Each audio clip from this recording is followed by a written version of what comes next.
एक बार फिर मुज़ाकरात जो है वो किसी भी नतीजे पर ना पहुंचने के बाद ट्रंप की धमकियों का सिलसिला फिर जारी हो चुका है और वो कहते हैं कि हम आबनाए हुर्मुज़ की नाकाबंदी करेंगे, जबकि आगे से उन्होंने भी बड़ा तगड़ा जवाब दे दिया। तो आप क्या समझते हैं, ये आबनाए हुर्मुज़ की नाकाबंदी किस तरह कर सकते हैं? Trump is living in a fool's paradise. One of the most stupid person in the history of entire American region. The reason behind is just one. अपनी पूरी फौजी ताकत, अपनी पूरी स्ट्रेटेजिक आप कह लें पोजीशन के बावजूद Donald Trump is in deep hot waters. Reason क्या? आप नाकाबंदी करेंगे, आप अपना जहाज गुजार के दिखाए ना। Come on, let's have a try. You have the biggest navy in the world, ठीक है, ब्लू वाटर नेवी, जिसको कहा जाता है कि दुनिया के खित्तों में हुकूमत करती है अमेरिका की नेवी। ठीक है। 11 एयरक्राफ्ट कैरियर्स, जेरार्ड एसफोल्ड, इब्राहिम लिंकन, जॉर्ज डब्ल्यू बुश, बड़े बड़े 28-28 हज़ार टन वाले, 2-2 लाख टन वाले। क्या है आपकी सोच, क्या है आपकी अप्रोच?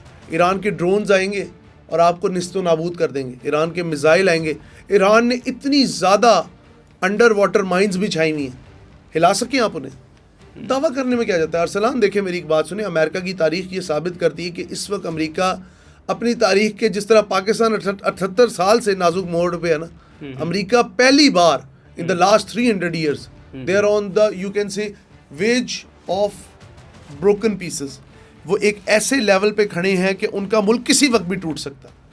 अमेरिका के अंदर तहरीकें अब स्टार्ट होंगी क्योंकि white supremacy, new world order, ठीक है, इजराइल खुद चाहता है अमेरिका इसमें फंसा रहा है। सबसे ज्यादा नेतन्याहू को खुशी हुई होगी जब ये पीस टॉक्स सबूताज हुई हैं, क्योंकि उनको पता है कि अगर पीस टॉक्स हो गई तो इस सब की क्या फायदा इतनी देर लड़ने का।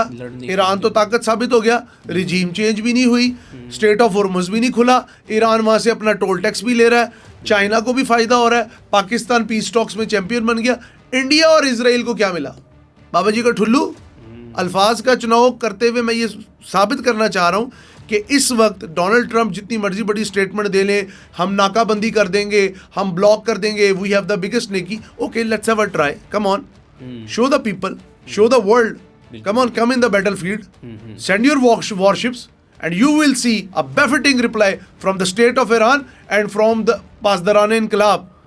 जो लोग इस वक्त पासदारान इनकलाब के अंदर बैठे हैं वो ये प्लानिंग कर बैठे हैं कि डोनाल्ड ट्रंप की जो नेवी है वो ऑब्सोलीट हो गई है, फारग हो गई है। जेरार्ड एसफोल्ड क्यों आतिशज़दगी के बाद खड़ा है यूनान की बंदरगाह पे? क्या कर रहा है? आए ना लड़ने, दुनिया का सबसे बड़ा एयरक्राफ्ट कैरियर, आए लड़ने, भेजे ब्लैक हॉक्स, भेजे सी हॉक्स, भेजे F-35, भेजे F-22 Raptor.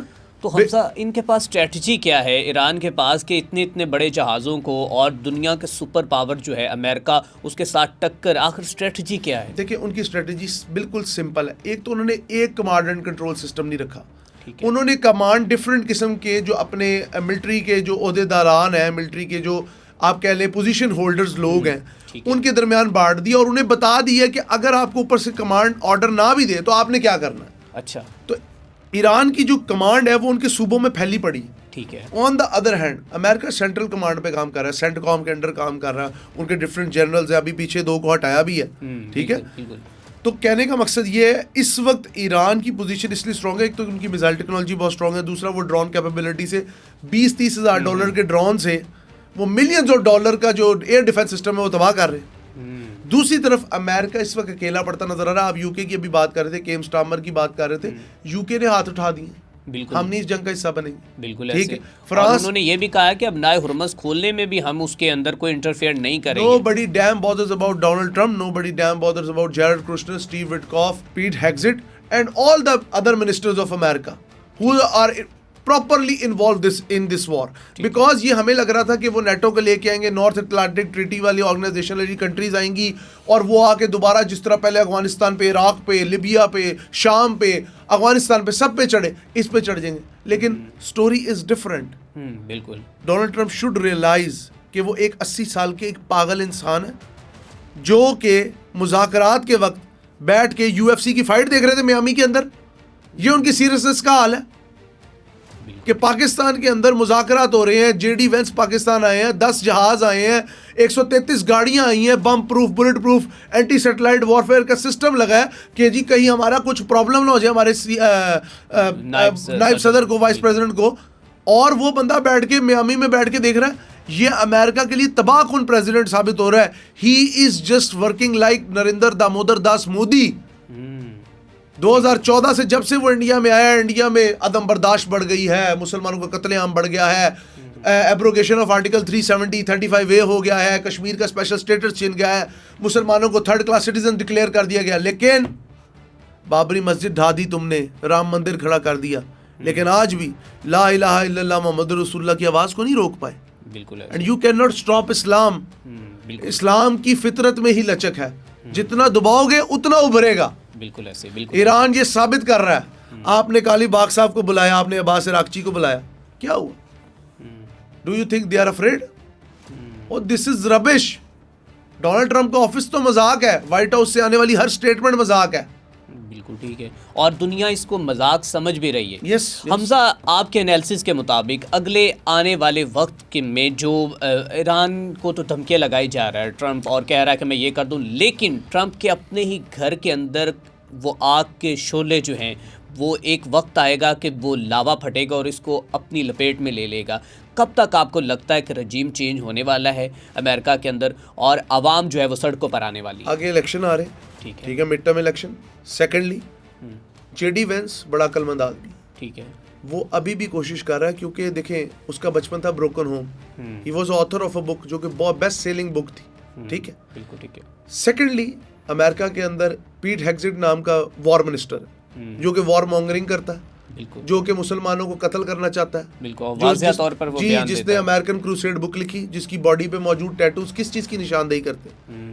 Third, Jared Kushner, जिसका बाप फ्रांस में सफीर रहा, एक यहूदी नस्ल, ट्रंप का दामाद, बिल्कुल, और इसकी बेटी भी पर्पस ही यही था, और जेफरी एप्स्टीन के साथ ये सारे मामला, ये एक ही मामला है, ये एक ही नस्ल है, ये एक ही गंदे अंडे हैं जिनका अफजाइश नस्ल कर करके डोनाल्ड ट्रंप इस लेवल तक पहुंचा। ठीक है, 80 साल का एक सफेद फार्म पागल प्रेसिडेंट, मैं पागल ही कहूंगा, ठीक है, उसकी हरकतें कोई, हाँ बिल्कुल, इसको फकिंग, उसको फकिंग, इसको बुलशिट, इसको बास्टर्ड, ये उसकी लैंग्वेज है।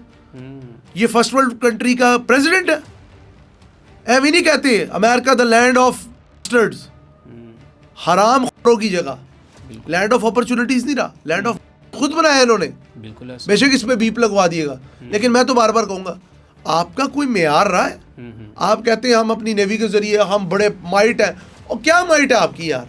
आपकी फजर मिसाइलों के आगे माइट कोई नहीं, आपकी सिजील मिसाइलों के आगे माइट कोई नहीं, खैबर शिकर के आगे आपकी माइट कोई नहीं, शाहीद ड्रोन के आगे आपकी माइट कोई नहीं। अमेरिका के बारे में एक मिसाल है, नाम बड़ा दर्शन छोटे, नाम बहुत बड़ा, United states of America, 50 states इकट्ठी हैं, हम लोग एक इस्तारा है, स्टैच्यू ऑफ लिबर्टी है, वर्ल्ड ट्रेड सेंटर है, पेंटागन है, पता नहीं क्या क्या है, लेकिन ना गैरत है, ना हमियत है, ना तमीज़ है, सिर्फ एक बदमस्त हाथी है जो हर एक को कुचलना चाहता है, हर एक को कुचलना चाहता है, हर एक की गर्दन पे बैठना चाहता है, हर इलाके को कब्जाना चाहता है, दुनिया के तमाम ट्रेड रूट्स पे अमेरिका आना चाहता है, वो चाहे पनामा कैनाल हो, वो चाहे स्ट्रेट ऑफ हॉर्मज़ हो, वो चाहे स्ट्रेट ऑफ मलाका हो, हर जगह से चौक पॉइंट पे आके बैठना चाहते हैं ताकि पूरी दुनिया की मईशत कंट्रोल करें।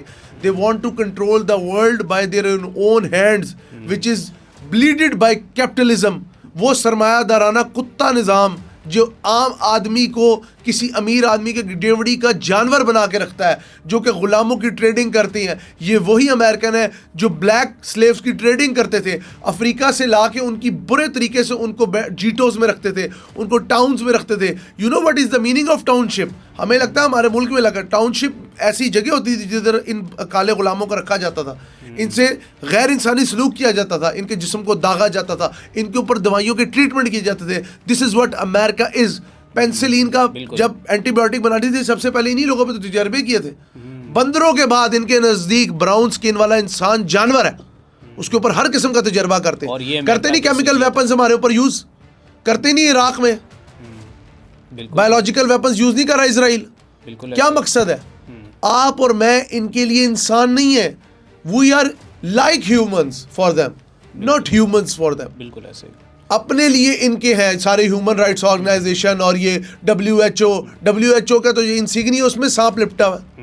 ये सांप अमेरिका की ज़हनियत को ज़ाहिर करता है। Donald Trump will become very soon लोग कह रहे हैं वो कत्ल हो जाएंगे, वो कत्ल नहीं होंगे, एलिमिनेट हो जाएंगे। ठीक है,